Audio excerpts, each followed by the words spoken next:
When arresting undocumented immigrants who are accused of crimes, the majority of Marylanders say they support cooperation between local and federal law enforcement. That, according to a new Gonzales poll released this morning.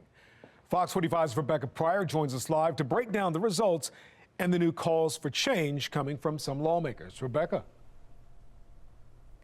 Well, right now, all local jurisdictions have their own individual policies when it comes to working with ICE. Some do turn over inmates. Others won't even let ICE agents step foot in their jails. But now some lawmakers are arguing that this new polling suggests that there's a need for a statewide policy that requires cooperation.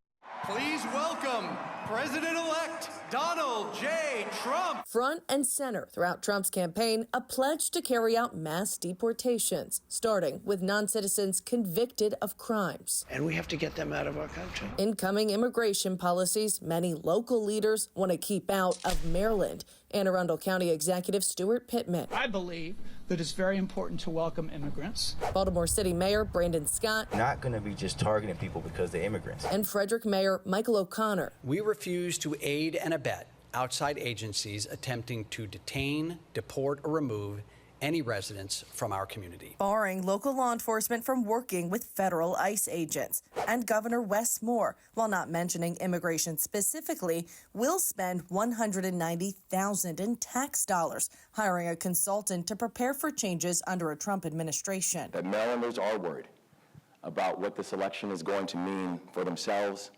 and their families and their future. But that resistance seemingly not resonating with residents. A new Gonzales poll questioning 811 Maryland voters, finding 76% support ICE cooperation. The poll asking, do you support or oppose requiring local officials to cooperate with federal law enforcement agents in their effort to arrest and deport non-citizens who have committed crimes? The only thing that a local, county, or state government really can do to hinder immigration and customs enforcement is to not turn over prisoners, people in jail, for a local crime that their police officers arrested them for. Maryland ICE Director Matthew Elliston says right now only a handful of jurisdictions block their jails from honoring immigration detainers. But he fears under a Trump administration, more will follow suit.